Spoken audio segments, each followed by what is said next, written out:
නමස්කාර වේවා බුදුරුවනට සැමදා බුදු හිමි සරණ යමි. නමස්කාර වේවා ධම්රුවනට සැමදා සදහම් සරණ යමි. නමස්කාර වේවා සංඝරුවනට සැමදා මහා සංඝ සරණ යමි. නමස්කාර වේවා තුනුරුවනට සැමදා තිසරණ සරණ යමි. සාදු සාදු සාදු. අප හැම දිනාගේ කල්යාණ මිත්‍ර ගුරු දේවෝත්තම පරම පූජනීය පින්වත් ලොකු ස්වාමීන් වහන්සේ නිදුක්ව නිරෝගව දීර්ඝායුෂ සම්පන්නියම ලබත්වා. සාදු සාදු සාදු. පූජනීය ගරුතර මහා සංඝරත්නයන් අවසරයි. වාසනාවන්ත සදහවත් පින්වතුනි, ජීවිතවල යහපත කැමති අපි කොයි කාටත් මේ ජීවිතය තුළ පින්වතුනි යහපත උදෙසා පුරුදු කළ යුතු දේවල් තියෙනවා. ඒ වගේම යහපත උදෙසා අත්හල යුතු දේවලුත් තියෙනවා. අපේ ජීවිතයට අයහපත සලසන දේවල් අත්හරින්නේ නැතුව යහපත සලසන දේ දියුණු කරගන්නේ නැතුව අපි කොහොමනම් ජීවිතයේ යහපතක් බලාපොරොත්තු වෙන්නද? එතකොට ගොඩාක් දෙනෙක් ජීවිතයේ යහපත දියුණුව අභිවෘද්ධිය ආදී කැමති වුණාට ඔය කාරණා දෙකේදී දක්ෂ වෙන්නේ. ඒ කිව්වේ අයහපත පිණිස පවතින ඒවා අත්හරින්න දක්ෂ වෙන්නෙත් නෑ. යහපත පිණිස පවතින දේ පුරුදු කරන්න දක්ෂ වෙන්නෙත් නෑ. බුදුරජාණන් වහන්සේගේ ධර්මයේ තුලින් බලපුවම පේන දෙයක්, දක්ෂයා කරන්නේ තමන්ගේ ජීවිතේ දියුණුව පිණිස බාධා කරන යම් කාරණා ඇද්ද? ඒවා කොච්චර අමාරු වුණත් සමහරවිට ඒවා අත්හරින්න අමාරු වෙන්න පුළුවන්. ඇයි අමාරු වෙන්න හේතුව? මේ ජීවිතේ ඒකේ පුංචි සැපයක් තියෙනවා. දැන් අපි ගත්තොත් ඔන්න අපි කියනවා වැරදි කාම සේවනයේ අත්හරින්න. යහපත කැමති නම් ඒ දේ අත්හරින්න කියලා. නමුත් ඒක කියනකොට අර ඒකට හුරු වෙච්ච කෙනෙක් ඉන්නවා නම් එයාට ඒක අත්හැර ගන්න බෑ. ඒකේ තියෙන ආස්වාදය. ආස්වාදයේ හේතු කරගෙන ඒක අල්ලගෙන ඉන්නවා. අමාරුවෙන් හරි ඒක අත්හැරියොත් විතරමයි ජීවිතේ යහපතක් වෙන්නේ. දක්ෂයෙක් විතරයි ඒක කරගන්නේ. ජීවිතේ යහපත සලසන කරුණු ගත්තත් එහෙමයි. ඒවා දියුණු කරන්න ගත්තාම ටිකක් අමාරුයි. අපහසුයි වගේ දැනෙනවා. හැබැයි මේ දේ දියුණු කළොත් විතරමයි ජීවිතේට යහපත සිද්ධ වෙන්නේ. ඒ නිසා පින්වතුන්ලා අද මේ සුපින්බර අරුණෝදේම තමන්ගේ හිතවල අදහසක් ඇති කරගන්න. මම නම් මගේ ජීවිතේ දියුණුව කැමතිව අත්හල යුතු අයහපත අමාරුවෙන් හරි අත්හරිනවමයි.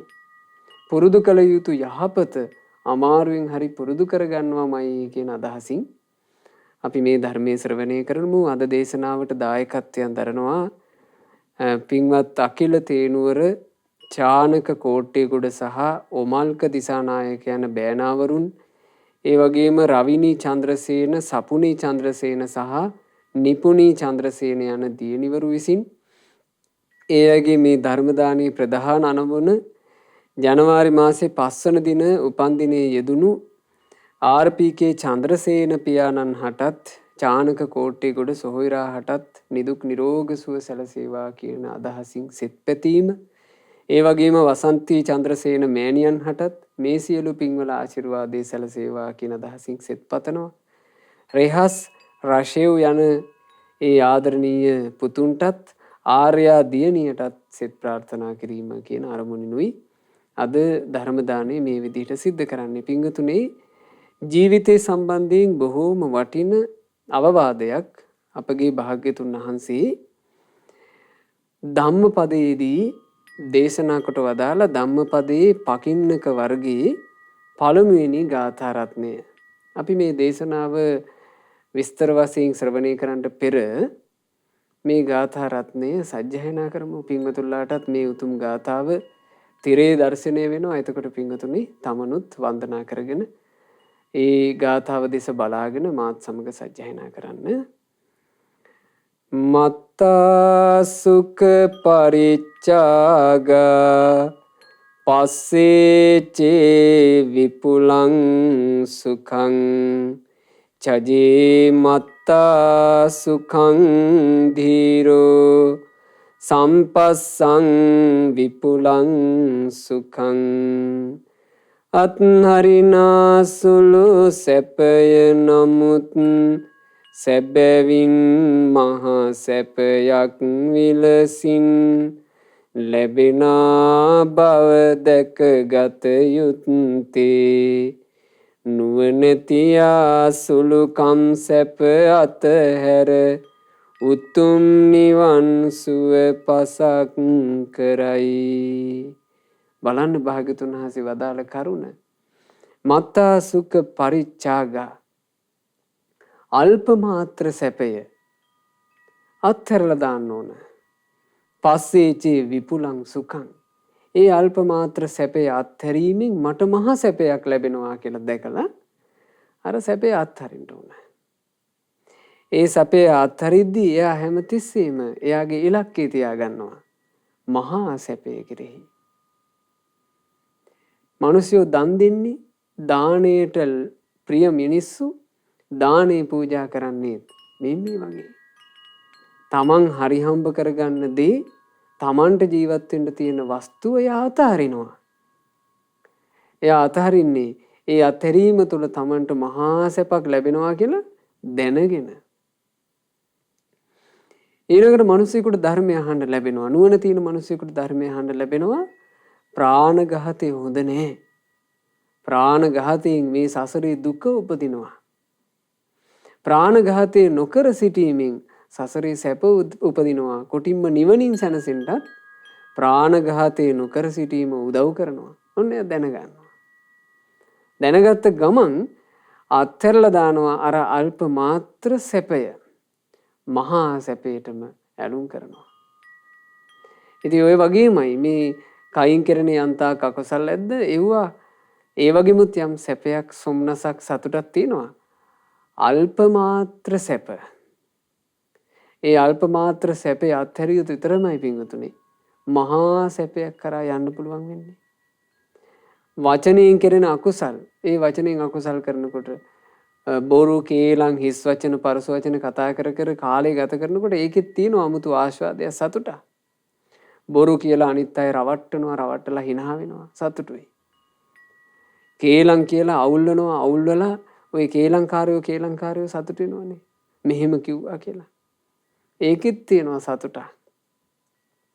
හිස් වචන කතා කර කර අර මේ පාළු මකන්න තනි මකන්න හිස් වචන කතා කර කර ඔහේ කාලය ගත කරද්දිත් ඒකේ තියෙනවා ආස්වාදයක් සතුටක්. ඊළඟට පරුස වචනෙන් කතා කරලා අනුන්ව රිදෙව්වාට පස්සේ ඒකෙත් තියෙනවා සතුටක්. ඒවට කියන්නේ අල්ප මාත්‍ර සැප. ඒ අල්ප මාත්‍ර සැපයට ලැබි වෙලා ඒකම අල්ලගෙන වාසය කරොත් පිංගුතුනි අන්තිමේ මහා දුකක්. උරුම වෙන්නේ මහා දුකක්. හැබැයි කෙනෙක් අමාරුවෙන් හරි දුෂ්කරව හරි වෙහෙස කරව හරි අතහැරලා දානවරවා. එයාට මහා සැපයක් ලබන්න පුළුවන්. ඊළඟට හිත ඇතුලේ තියෙන ලෝභය, හිත ඇතුලේ තියෙන මහා ද්වේෂය, මිසදිටු මේවා අතහරින්න දක්ෂ වෙනවා නම් ඒ කෙනාට මහා සැපයක් කරා තමන්ගේ ජීවිතේ අරගෙන යන්න පුළුවන්කම ලැබෙනවා. ඒ නිසා මේ කාරණේ හොඳට පහදා ගත යුතු දෙයක්.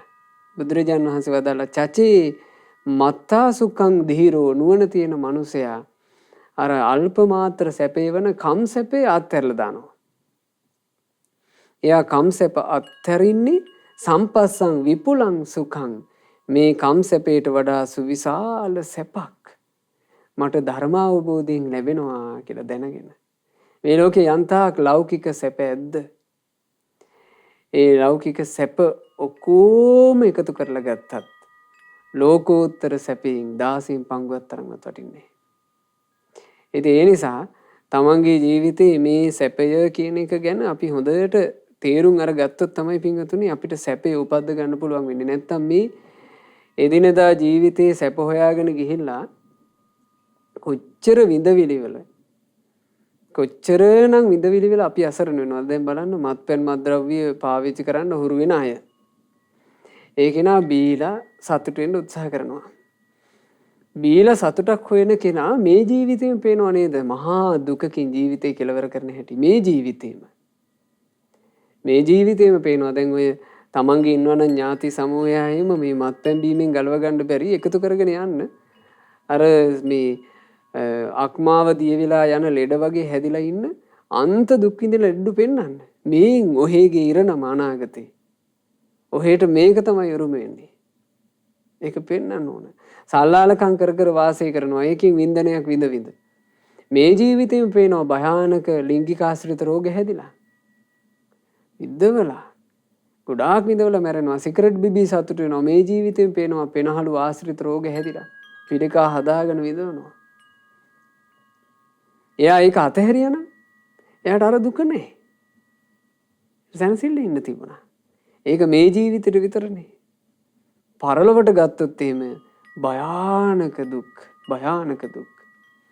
සංසාර ගමනේ දුක්ඛිත නිරයන්හි ඉපදිලා විද්දවන්න සිද්ධ වෙනවා.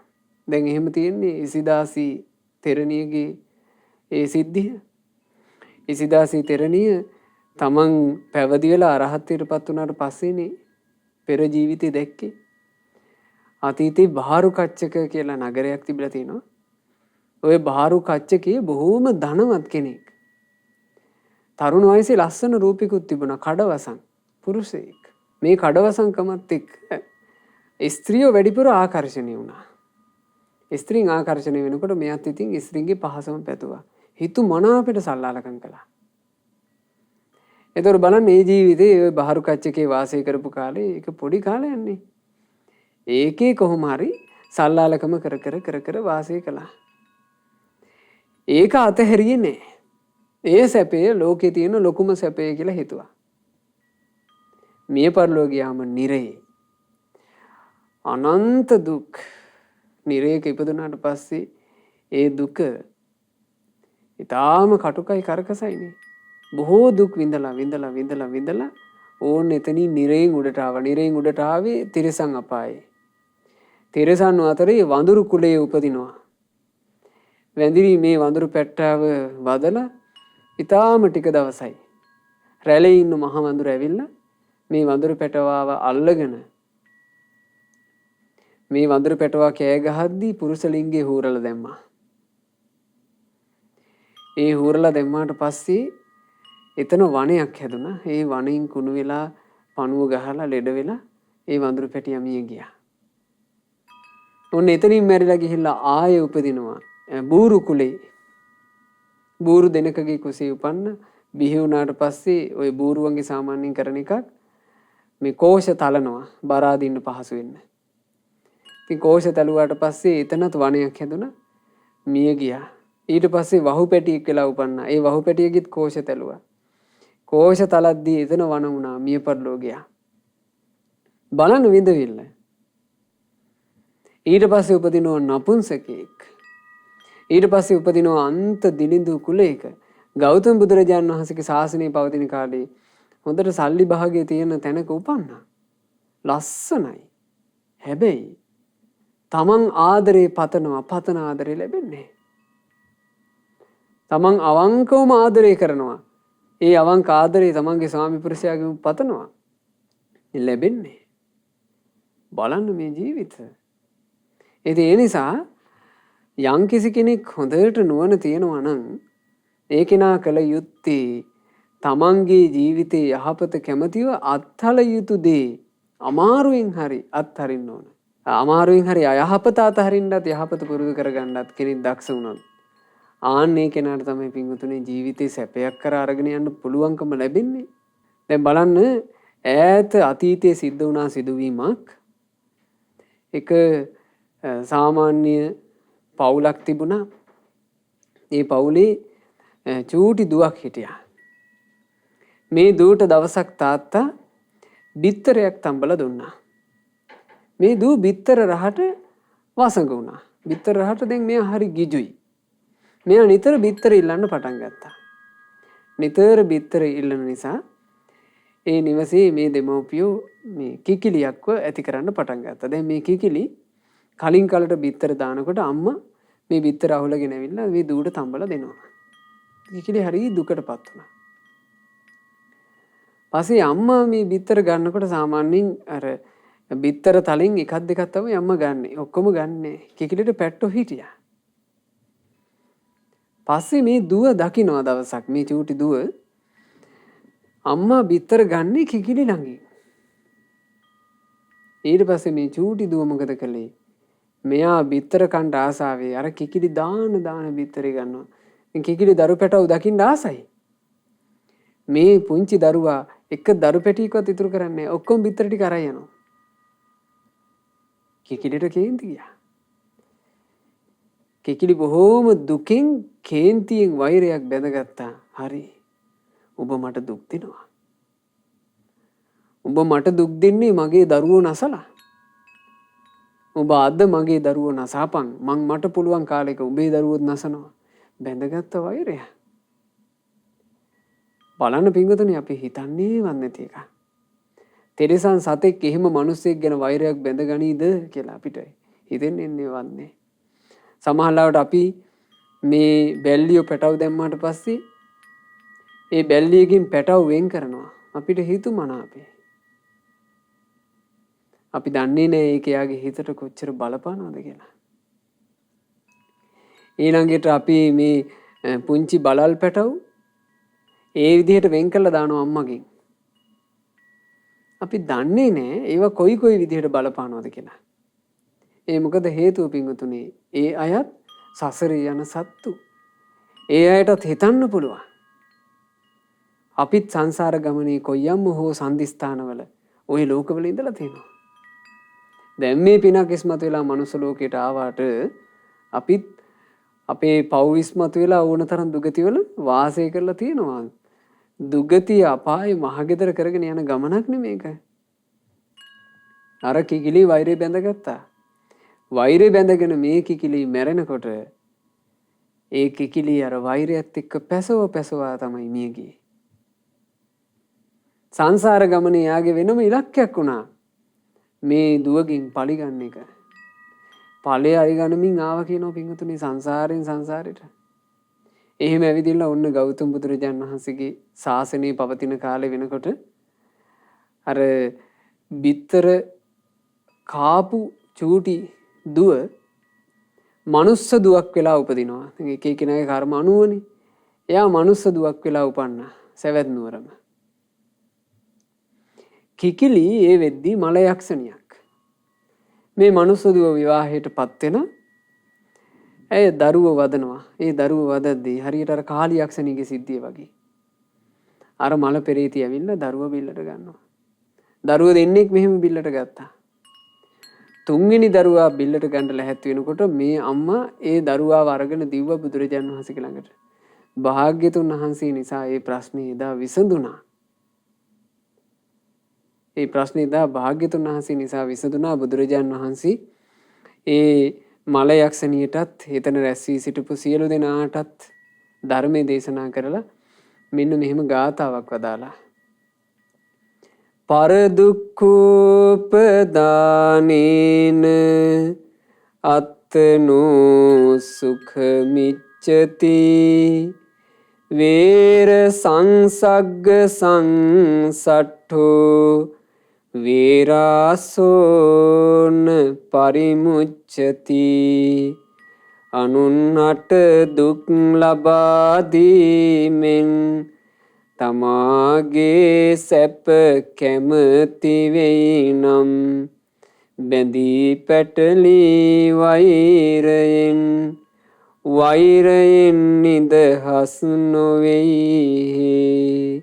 යම් කෙනෙක් ජීවත් වෙද්දී හිතන්නේ අනුන්ට දුක් දීලා තමන් සැප විඳින්න නම් එයාට ප්‍රතිඵලයේ විදිහට ලැබෙන්නේ වෛරයමයි, වෙන මොකුත් නෑ. අනුන්ට දුක් දීම පිණිස ප්‍රාණඝාත කරන කෙනාට වෛරයම ලැබේ. අනුන්ට දුක් දීම පිණිස ප්‍රාණීන්ට හිංසා කරන කෙනාට වෛරයම ලැබේ. අනුන්ගේ දේ කඩා වඩාගෙන හොරකම් කරන කෙනාට වෛරයම ලැබේ, සැනසුමක් නොලැබේ. අනුන්ගේ බිරින්දෑවරු එක්ක අනුන්ගේ ස්වාමි පුරුෂයොත් එක්ක සල්ලාලකමේ හැසිරෙන කෙනාට දුකම ලැබේ. අනුන්ව බොරුවෙන් රවට්ටන කෙනාට දුකම ලැබේ. අනුන්ගේ සමගිය කේලමෙන් වනසා දමන කෙනාට දුකම ලැබේ. අනුන්ගේ කාලය නිසරු කතාවෙන් නාස්ති කරන කෙනාටද දුකම ලැබේ. අන් අයගේ හිත් පරුස වචනෙන් පාරවන කෙනාට දුකම ලැබේ. ඒ නිසා ඊළඟට මිනිස්සු හරියට කරන එකක්. මිනිස්සුන්ට වංචා කරනවා. ඔය වෙලහින දාන් කරද්දි හරියට තියෙන එකක් වංචාව. වංචාව කියන එක වෙළඳාමේ අංගයක්ම වෙලා. මිනිස්සු යම් මුදලක් දෙනවා හම්බ කරන්න, මිනිස්සෙක් මුදල් හම්බ කරන්න කොච්චර මහන්සි වෙනවද? ඒ මුදල මේ මිනිස්සයා සාධාරණ බඩුවක් උදෙසා වියදම් කරනවා. ලබා දෙන බඩුව ඒ වියදමට සරිලන එකක් නෙවෙයි නම් බොරු කරලා නම් ඒකේ ගහන්නේ. ඒ මිනිසයාට ඒක yaadෙයිද? yaadෙන්නේ නැහැ. ඒ නිසා පින්වතුනේ මේ ජීවිතේ ගත කරනකොට අර ලාමක සතුටවල වලට නම් කවදාවත් කැමති වෙන්න එපා. අනිත් අය දිහා බල බල නෙවෙයි කටයුතු කරන්න ඕන. තමන් බලන්න ඕන තමන්ගේ ජීවිතේ හරියට හදා ගන්නවා කියන්නේ මොකද්ද? ඒ උදෙසා මම මොනවද අත්හරින්න ඕනේ? මම මොනවද පුරුදු කරන්න ඕනේ? ඒක තමන්ට පෞද්ගලික එකක්. විපාකෙ විඳවන්නේ පෞද්ගලිකව නම් අනුන්ගේව මොකටද? තමන් ප්‍රාණීන්ට හිංසා කළොත් කර්ම විපාක විදිහට තමන්ට නම් ලෙඩ එන්නේ. තමන්ගේ නේද මේ ඒ කර්මය සම්පූර්ණයි. ඊළඟට තවත් කෙනෙකුට හිංසා පීඩා කරනකොට ඒකේ කර්ම විපාකයේ විදිහට තමන්ට දුක උපදිනවා නම් තමන් නේද හදාගත යුත්තේ. තමන්ගේ සල්ලාලකම නිසා තමන්ට එන්නේ විඳවිල්ලක්ම නම් තමන් නේද හදාගත යුත්තේ. ඒ නිසා මේවා හොඳට අපි තේරුම් ගත යුතු දේවල්. තමුන් හැදෙන්නයි මහන්සි ගත යුත්තේ. අනිත් කෙනා හැදෙනවාද නැද්ද කියන එක නෙමෙයි වැදගත් කාරණේ. ඉතින් ඒ හැදෙන්න තමන්ගේ ජීවිතේ සකස් කර ගැනීම උදෙසා මේ බුද්ධ ශාසනයේ පැවිද්ද ලැබූ භික්ෂූන්ට පවා බොහෝ අවස්ථාවල වැරදිලා තිනවා. ඒ භික්ෂුන් වහන්සේලාට වරදින අවස්ථාවල හැබැයි ඒ කාලේ භාග්‍යවත් බුදුරජාණන් වහන්සේ භික්ෂූන්ට සිහිය ඉපැද්දුවා. ඒ කාලේ තරුණ භික්ෂුන් වහන්සේලා පිරිසක් මහාන වෙලා ඒ පැවිදි වෙච්ච භික්ෂුන් වහන්සේලා දවසක් දානෙකට වැඩම කළා. දානෙදී මේ භික්ෂුන් වහන්සේලාට ලැබුණා පිරිකර. පිරිකරට ලැබුණේ සෙරෙප්පු. සෙරෙප්පු හම්බුනාට පස්සේ මේ සෙරෙප්පු දැකලා භික්ෂුන්ට අනිත් ඔක්කොම අමතක වුණා. දැන් මේගොල්ලෝ තම තමන්ට ලැබිච්ච සෙරෙප්පු ටික දාගෙන ඒ සෙරෙප්පු ගැනමයි කතාව. සෙරෙප්පු දාගෙන ඇවිදිනවා. එක එක්කෙනාගේ සෙරෙප්පු වල උස් පහත් ගැන කතා කරනවා. එයාගේ සෙරෙප්පු වලට වඩා මගේ ඒවා ලස්සනයි කියනවා. ඉතින් ඔයෙක් දේ භාග්‍යවත් බුදුරජාණන් වහන්සේ දැක්කා මේ භික්ෂුන් සෙරෙප්පුවක් නිසා පැවිද්ද දැන් ලිහිල් කොට අරගෙන බුදුරජාණන් වහන්සේ මේ භික්ෂූන්ගේ කැඳවල අවවාදයක් කළා. මහණෙනි, දැන් නුඹලා මේ බුද්ධ ශාසනය පැවිදුනේ දෙමව්පියොත් අත්හැරලා. සහෝදර සහෝදරියොත් අත්හැරියා, නෑදෑයොත් අත්හැරියා. ප්‍රනීත භෝජන හිතෙන වෙලාවට හදාගෙන කන්න පුළුවන්කමක් තිබුණා, ඒවත් අත්හැරියා. ඇඳුම් ආයෙත්තන් අත්හැරියා. දේපල සම්පත්තිය අත්හැරියා. දැන් මේ ඔක්කොම අත්හැරලා මේ සෙරෙප්පුවක් අල්ලගෙන නේද කියලා. ඒ වගේනේ පින්වතුනි මේ ජීවිතවල බලන්න සමහරලාවට පුංචි පුංචි දේවල් අපි අල්ලගන්නේ. ගොඩාක් වෙනවා ඔන්න අපි හිතමු විහාරස්ථානයකට යනවා පිනක් දහමක් කරගන්න. යා නිතර විහාරස්ථානට යන්න පටන් ගන්නවා. අපි හිතමු අසපුවකට කියලා. නිතර අසපුවට එන්න පටන් ගන්නවා. නිතර අසපුවට එනකොට ඔන්න භික්ෂුන් වහන්සේලාත් එක්ක සුහදකම් හැදෙනවා. නිතර බණ අහන්න ලැබෙනවා. ඔන්න භික්ෂුන්ගේ ප්‍රසාදයට ලක් වෙනවා. ලක් වුණාට පස්සේ අර ආයතනෙ පවත්වාගෙන යෑම පිණිස ඔන්න සමිති සමාගම් පත් කරනවා නේ.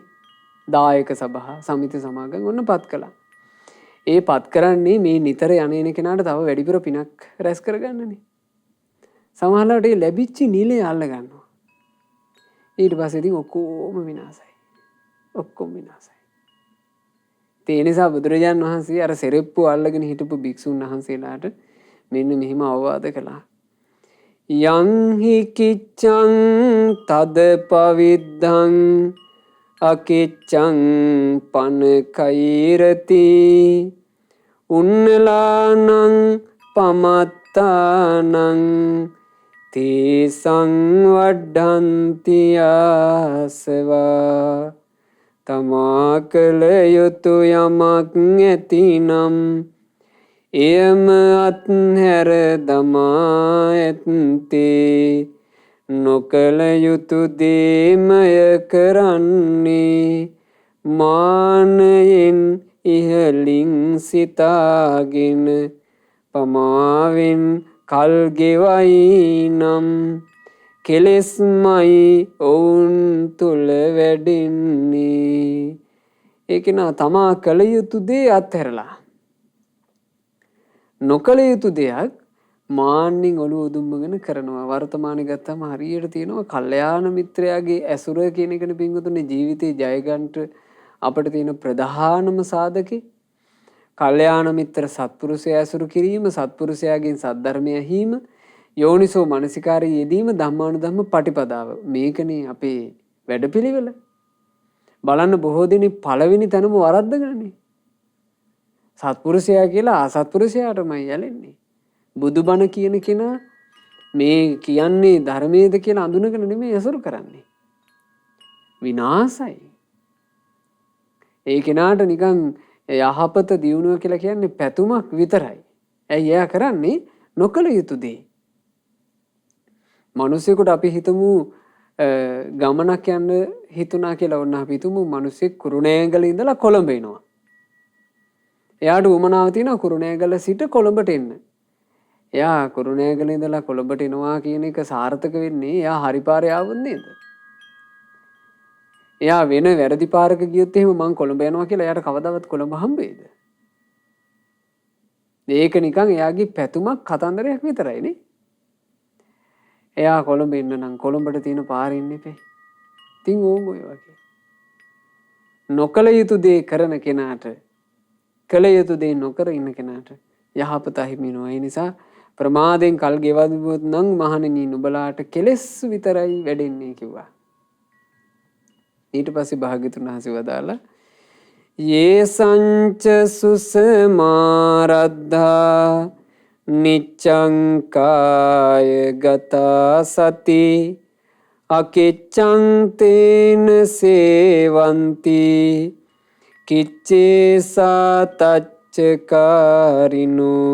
සතානං සම්පජානානං අත්තං ගච්ඡන්ති ආසවා කය අනුව ගිය සිහිය නිතරම යමෙකු තුල මනවින් වැඩෙයි නම් නොකල යුතු දේ ඔවුන් නොකරති කල යුතුම දෙය කරයි නිතරම හොඳ සිහිය හා නුවණ ඇති විට ඔවුන්ගේ කෙලෙසුන් නැසෙත්මයි.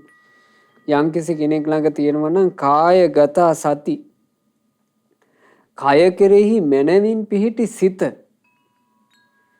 කය කෙරෙහි මනවින් පිහිටි සිතටයි කියන්නේ කායගත සති. සාමාන්‍යයෙන් කය කෙරෙහි පිහිටි සිත කිව්වොත් එහෙම මේ මිනිස්සු හැම දිනාටම වගේ තියෙනවා කය කෙරෙහි පිහිටි හිත. බලන්න මේ කයක් වජබවන්ට නේද ඔකෝම කරන්නේ කියලා. කයේ හැඩගෙන කොච්චර සැලකිලිමත් වෙනවද? ඔන්න මිනිස්සු ජීවිතය ගත කරනකොට එයාට එනවා ප්‍රශ්නයක් කොණ්ඩේ යනවා. එතකොට ප්‍රශ්නෙට විසඳුම හොයනවා. කොණ්ඩේ යනවට මොකද්ද විසඳුම? හැම රැලි වැටෙනවා. හැම රැලි වැටෙනවට මොකද්ද විසඳුම? ඊට පස්සේ ඔන්න හැමේ පාට මදි වගේ. හැමේ පාට හැදෙන්න මොනවද කළ යුත්තේ? ඔව්වානේ හොයන්නේ. සාමාන්‍යයෙන් දවසකට කී වතාවක් කණ්ණාඩි ළඟට ගිහිල්ලා මේ කය දිහා බලනවදනේ? එතකොට කය ගැන අවධානයක් මනුස්සයාට නැතුව නෙමෙයි. කය ගැන අවධානයක් තියෙනවා. කය ගැන මන අවධානයක් නැහැ. මන අවධානය කියලා කියන්නේ මොකද්ද? කායගත සති භාවනා කිරීම. පළවෙනි භාවනාව තමයි ආනාපාන සති. ඊළඟට එයා පුරුදු කරනවා තමන්ගේ කය සම්බන්ධයෙන් අසුභ වශයෙන් හිතීම. අසුභ වශයෙන් කල්පනා කරන්න පටන් ගන්නවා කෙස් ලොම් නිය දත් සම්මාස්දී මේ ශරීර අංග කොටස්. ඒ ශරීර අංග කොටස් ඒ විදිහට අසුභ වශයෙන් කල්පනා කිරීම තමයි ඥානවන්තයාගේ කටයුත්ත. ඥානෙ නැති කෙනෙකුට හිතෙන්න පුළුවන් අසුභ වශයෙන් ඒක හිතපුවා මේක ඍණාත්මක නැද්ද? එහෙම හිතන්න ගියාට පස්සේ නිකන් ජීවිතේ එපා වෙනව නේද? කලකිරෙනව නේද? එයා පිරිසිදුවට ලස්සනට ඉන්නේ නැති වෙයි නේද? මේ নানা ප්‍රකාර දේවල් හිතෙන්න පුළුවන්. එහෙම හිතන්නේ ප්‍රඥාව නැති නිසා. ප්‍රඥාවන්ත තැනැත්තා කය සම්බන්ධයෙන් ඇත්ත හිතනවා. පින්වතුන්ලා හිතන්න ඇත්ත හැටියට සිහි කිරීම නුවණක්කාරකමක්ද මෝඩකමක්ද? ඇත්ත ලෙස සිහි කිරීමයි නුවණක්කාරකම. මේ ශරීරය සම්බන්ධයෙන් භික්ෂුවක් අසුභ වශයෙන් හිතනවා කියලා කියන්නේ මේ සුභ එකක් ගැන අසුභ විදිහට හිතන එකක් නෙමෙයි. ඇත්තටම අසුභ එක ඇත්තටම පිළිකුල් සහගත එක. ඒ සම්බන්ධයෙන් අසුභ පිළිකුල් සහගත දෙයක් විදිහට බලනවා. ඊළඟට කය සම්බන්ධයෙන් ධාතු වශයෙන් වෙන් කර බලනවා. මේ ශරීරය කියලා කියන්නේ පඨවි ආපෝ තේජෝ වායෝ කියන මේ සතර මහා ධාතුය කියලා. ඊළඟට සිහි කරලා බලනවා කියනවා මේ ශරීරය සම්බන්ධයෙන් නව සීවතික සෝහනේ දාපු මලකුණකට වෙන ඉරණම නේද මේ ශරීරය තියෙන්නේ කියලා. ඊළඟට හොඳට අවධානය යොමු කරනවා කියනවා මේ කයේ ඉරියව් පැවැත්ම ගැන ඉරියාපත භාවනා. ඊළඟට අවධානය යොමු කරනවා කියනවා තමයි මේ ඕනම ඉරියව්වකින් ඕනම දෙයක් කර කුසල්ද කරන්නේ අකුසල්ද? ඒකට කියනවා සති සම්පජඤ්ඤය. ඔන්නෝම හික්මීමක් යම් කෙනෙකුට තියෙනවා නම් ඒ කෙනා නොකල යුතු දේ කවදාවත් කරන්නේ නැහැ. එයා කරන්නේ කල යුතු දේම විතරයි. කල යුතු දේම කරන තැනැත්තාට හරිම ලස්සනයි. එයාගේ කෙලෙසුන් නැසී යනවා ටිකෙන් ටික කෙලෙස් අඩු වෙවි යනවා. හේතුව කෙලෙස් අඩු වෙන ප්‍රතිපදාවේ ඉන්න නිසා. මොකද්ද පිංගුතුනේ කෙලෙස් ගෙවි යන ප්‍රතිපදාව? ඒට කියනවා ආර්ය අෂ්ටාංගික මාර්ගය. ආර්ය අෂ්ටාංගික මාර්ගය තමයි කල යුතු දේ. ඒ කල යුතු දේ වෙනුවෙමුයි අමාරුවෙන් හරි කිරීම පිණිස අපි අවධානය යොමු කරන්න ඕන.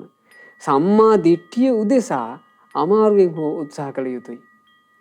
හිතන්න සම්මා දිට්ඨිය පිණිස පවතින චතුරාර්ය සත්‍යය අපි ගොඩක් විමසනවාද ජීවිතේ? පොඩ්ඩද ඒකට කාලය වෙන් කරන්නේ? මා හිතනවා අවංකවම බැලුවොත් තමන් ගැන තමන් වැඩි සිහි කරන්නේ නැතුව ඇති. මේ දුක ඉපදීම දුකක්, ලෙඩවීම දුකක්, මරණය දුකක්, ප්‍රියයන්ගෙන් වෙන්වීම දුකක්, අප්‍රියයන් හා එක්වීම දුකක්, කැමති දේ නොලැබීම දුකක් කියලා මෙහෙම බලන එක අපේ ගොඩක් අඩුවෙන් වෙනවා ඇත්තේ. දුකට හේතුව තණ්හාව කියලා බලන එක ගොඩක් අඩුවෙන් වෙනවා ඇත්තේ. දුක්ඛ නිරෝධය නිවන තමයි සැපේ කියලා ගොඩක් අඩුවෙන් හිතෙනවා ඇත්තේ. ඒ උදෙසා තියෙන ප්‍රතිපදාව ආර්ය මාර්ගයමයි කියලා, ආර්ය අෂ්ටාංගික මාර්ගයමයි කියලා ගොඩාක් අඩුවෙන් හිතෙනවා ඇත්තේ. ඒක අඩුවෙන් නම් හිතන්නේ. අඩුවෙන් තමයි කෙලස් ගෙවෙන්නේ. ඒක හිමීට නම් හිතන්නේ. හිමීට තමයි කෙලස් ගෙවෙන්නේ. සම්මා සංකල්ප ඇති කරගන්න. නික්කම්ම සංකල්පනා. කාමයන්ගේ තියෙන નિසරු බව අපි වැඩිපුර හිතනවද අඩුවෙන් හිතනවද? ඊළඟට මෛත්‍රිය අපි වැඩිපුර පාවිච්චි කරනවද අඩුවෙන්ද පාවිච්චි කරන්නේ?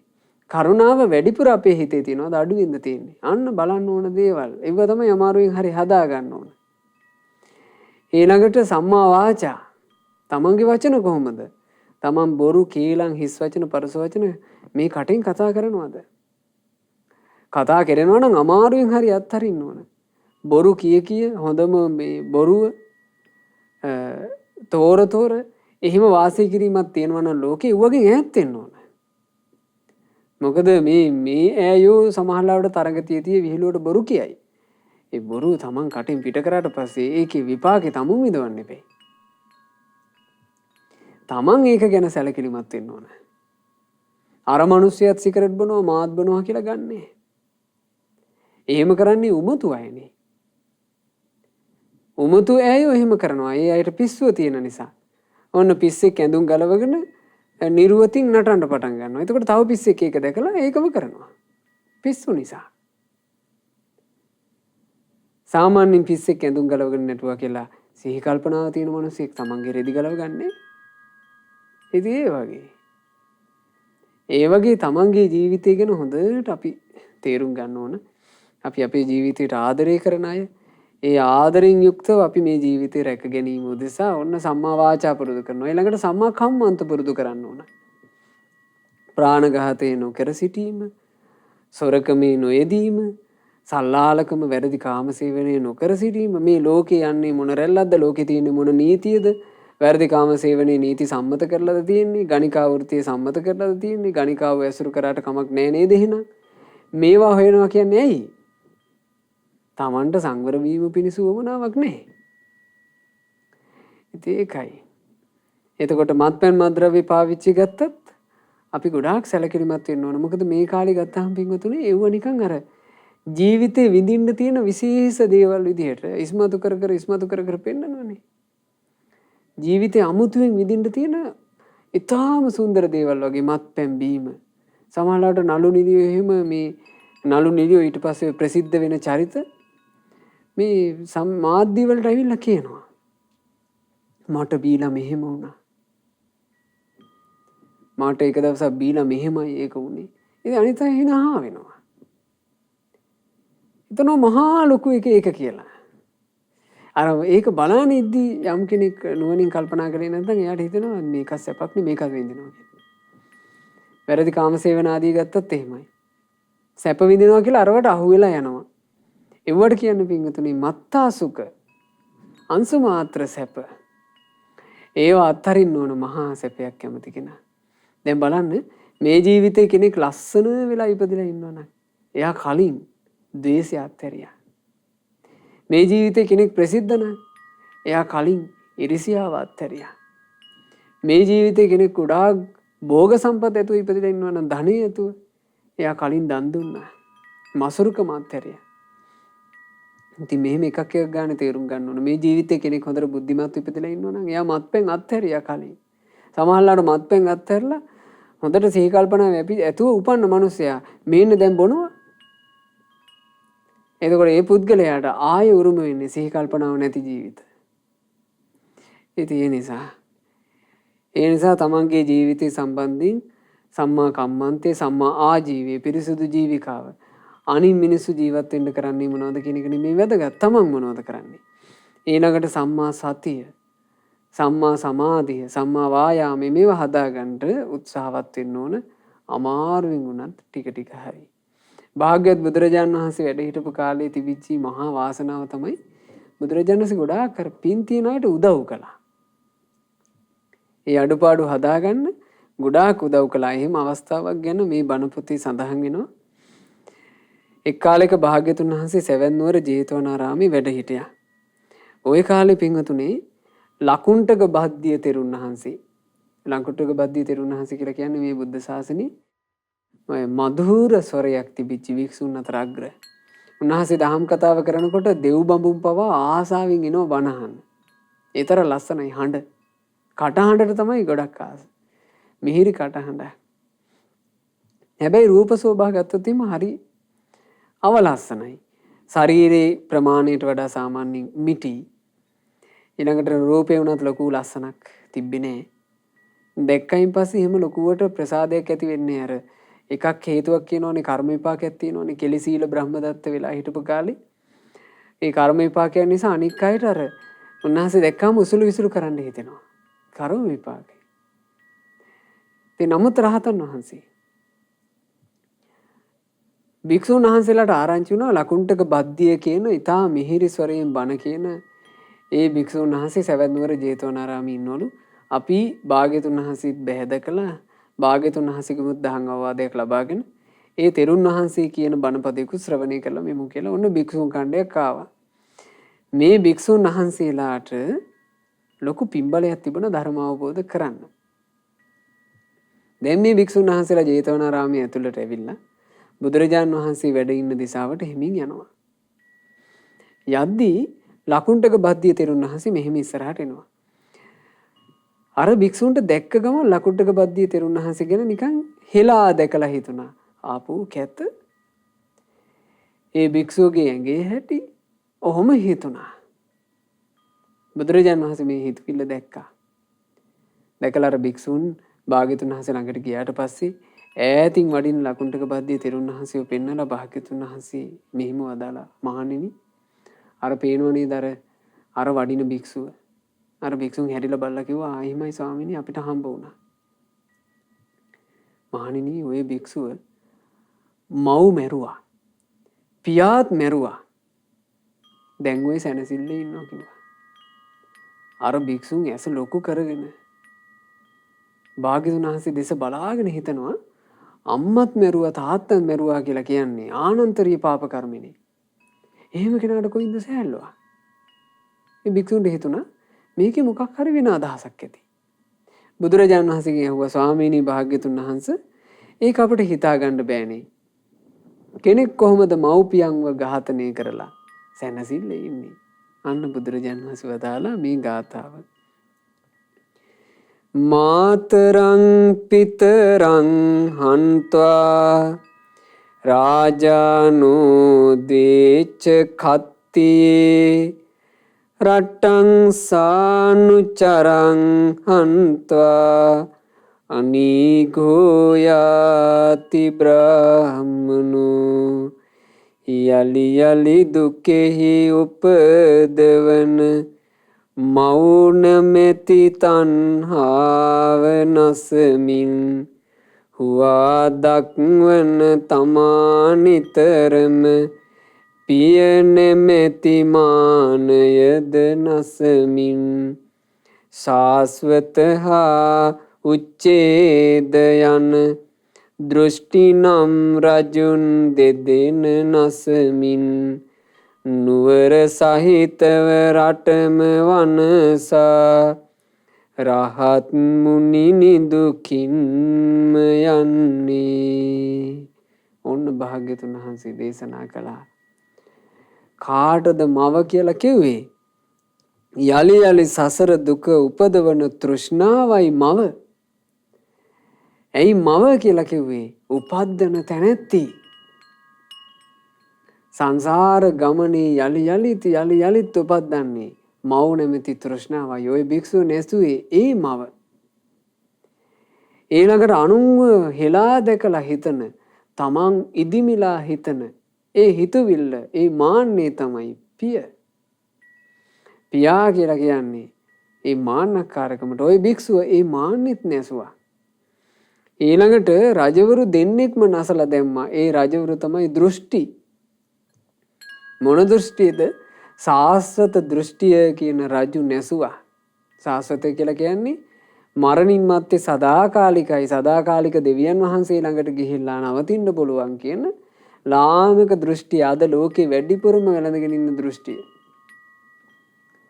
ස්ත්‍රසාර දෙයියෙක් ගාව ඉඳලා අපිට සැනසෙන්න පුළුවන් කියන අදහස. ඒක නැසුවා ඔය භික්ෂුව. උච්ඡේද දෘෂ්ටිය, මරණින් මත්තේ මොකවත් නැහැ. මරණින් මත්තේ මේ පඨවි ධාතුවට එකතු වෙනවා, ආපෝ ධාතුවට එකතු වෙනවා, වායෝ ධාතුවට එකතු වෙනවා, තේජෝ ධාතුවට එකතු වෙනවා. ප්‍රශ්න ඉවරයි. එහෙම කියන අය ඒක දෘෂ්ටිය. දැන් අද ගත්තොත් නිරාගමික කියන කාණ්ඩේ ඉන්නවනේ. ලංකාවේ නම් නිරාගමික කියනවට වඩා වෙන වෙන ආගමික මතවාදවල හස්ත තමයි නිරාගමික කියාගෙන ඉන්නේ. ඒ නිසා පින්වතුන්ලා ওই පින්වත් තරුණ දරුවෝ කවුරුත් ඕවට අහු වෙන්න එපා. තමන්ගේ ජීවිතේ වෙනසෙනවා මේ කෙටි කාලයකට ලැබිච්ච ජීවිතේ. එතකොට විදේශවල ගත්තත් ඔය භෞතිකවාදයේ මූලික කරගෙන කල්පනා කරනකොට ඒ අයට ඔච්චරයි පේන්නේ. ඒ දෘෂ්ටිය ගිහින් හිර වෙනවා. ඒ දෘෂ්ටි දෙකම ඔය භික්ෂුව නැසුවා. දැන් ඉතින් නුවර සහිතව රටම වනසා. රටම වෙනසුවා කියලා කියන්නේ සංසාරෙම වෙනසුවා. රහත් මුනි නිදුකින්ම යන්නේ. භාග්‍යතුන් වහන්සේ ඔය ගාථාව වදාලා අර භික්ෂුන් වහන්සේලා හැම දෙනා ඒ ගාථා ශ්‍රවණේ රහතන් වහන්සේලා බවට පත් වුණා. ආශ්චර්යයි. ඒ කාලේ එහෙම පින්වතුනි පින් රැස් කරගත් අය හිටියා ආශ්චර්යවත් විදිහට ධර්මය අවබෝධ කළා. සෙවන්වර ජේතවනාරාමේදීම ආයෙමත් ওই වගේම සිද්ධියක් වුණා. ඔය වගේම භික්ෂුන් කාණ්ඩයක් වැඩම කරද්දී ලකුණ්ඩක බද්දිය තෙරුන් වහන්සේව මුණ ගැහිලා අර වගේම අවමන් කරලා හිතුවා. බුදුරජාණන් වහන්සේ ඒ වෙලාවෙත් ඒ භික්ෂූන්ට මෙහෙම ගාථාවක් වදාළා. මාතරං පිතරං හන්ත්වා රාජානෝ ද්වේච සොත්ති වෙයග්ග පංචමං හන්ත්වා අනීගෝ යාති බ්‍රාහ්මනෝ යලි යලි දුකෙහි උපදවන මෞනමෙති තණ්හාව නසමින් හුවා දක්වන තමා නිතරම පියනෙමෙති මානයද නසමින් සාස්වත හා උච්ඡේද යන බමුණු රජවරු දෙදෙන නසමින් වැරදි පස් මග හොඳින් වනසා රහත් මුනි නිදුකින්ම යන්නේ. බලන්න භාග්‍යතුන් වහන්සේ වදාළ කාරණේ. මව් තමයි තෘෂ්ණාවත් වෙනසුවා. පියා තමයි මාන්නෙත් වෙනසුවා. ඊළඟට බමුණු රජවරු කියලා හැඳින්වුවා මෙතන සාස්වත උච්ඡේද කියන දෘෂ්ටි. ඒවත් වෙනසුවා. ඊළඟට වැරදි පස්මඟ. මොනවද වැරදි පස්මඟ කියලා කියන්නේ? නීවරණ. කාමච්ඡන්ද ව්‍යාපාද තීන මිද්ද උද්ධච්ච කුක්කුච්ච විචිකිච්ඡා කියන නීවරණත් වෙනසුවා. දැන් ඒ රහත් මුනිවරයා සැපසීම ඉන්නවා කියලා බුදුරජාණන් වහන්සේ වදාරද්දී භික්ෂුන් ඔක්කොම රහතන් වහන්සේලා බවට පත් වුණා. ඉතින් ඒ අරහත් ඵලය තමයි පින්වතුනි ජීවිතේක ලබන්න තියෙන උතුම්ම සැපේනේ.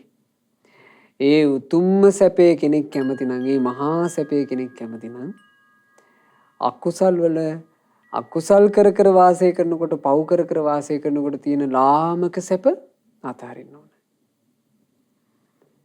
ඒ ලාමක සැප අතහැරියොත් තමයි පිනකින් උපදින මහා සැපේ වන උතුම් නිවන් සැපය අපට ලබා ගන්න පුළුවන් වෙන්නේ. ඉතින් ගෞතම සාසනය මුණ ගැහිච්ච මොහොතේ අපට ඒ උතුම් සැපය කැමැතිව ලාමක වූ සැප කෙරෙහි ඇති ඇල්ම අත්හැර ගන්නට ශක්තිය ධෛර්යය ලැබේවා. සාදු සාදු සාදු. රැස් කළ උදාරතර පුණ්‍ය ධර්මයන් සියලු දෙවියෝ සතුටින් අනුමෝදන් වෙත්වා. පින් අනුමෝදන් වෙන දෙවිවරු දිව්‍ය සැපෙන් වැඩෙත්වා. දෙවියන්ගේ නිරන්තර ආශිර්වාද අප හැම දිනාට සලසත්වා. දෙවියෝද සංසාර දුකින් අත මිදේවා. සාදු සාදු සාදු. අපගේ ගුරු දේවෝත්තම පරම පූජනීය පින්වත් ලොකු ස්වාමීන් වහන්සේට පින් අනුමෝදන් වන නිදුක් නිරෝග සුව ලැබේවා. දීර්ඝායුෂ ලැබේවා. ගෞතම සාසනය තුලම උතුම් වූ චතුරාර්ය සත්‍ය ධර්මය පරිපූර්ණ වශයෙන්ම අවබෝධ කරන්ට වාසනාව ලැබේවා. සාදු සාදු සාදු. රැස් කරගන්න රිදුණු උදාරතර පුණ්‍ය ධර්මයන් අද දවසේ ධර්ම දානමය පින සිද්ධ කරන ඒ පින්වත් සියලු දෙනාගේ නමින් මියගිය සියලු ඥාතීන්ට පින් අනුමෝදන්ව ඥාතීන්ගේ පරලෝ ජීවිත සැපයටපත් වෙත්වා. ඉක්මන් භවයකදීම සසර දුකින් අත මිදේවා කියන පැතුමින් පින් අනුමෝදනා සිදු කරන්න. ජනවාරි මාසේ 5 වන දින උපන් දිනයේ යෙදුණු පින්වත් ආර්.පී.කේ චන්ද්‍රසේන පියාණන්ට සහ චානක කෝට්ටේගොඩ සහෝදරයාට මේ සියලු පින් අනුමෝදන්ව නිදුක් නිරෝග සුව සැලසේවා. දීර්ඝායුෂ සම්පන්නියම සැලසේවා. වසන්තී චන්ද්‍රසේන මෑණියන්ටත් මේ පිනින් නිදුක් නිරෝග සුව සැලසේවා. දීර්ඝායුෂ සම්පන්නිය සැලසේවා.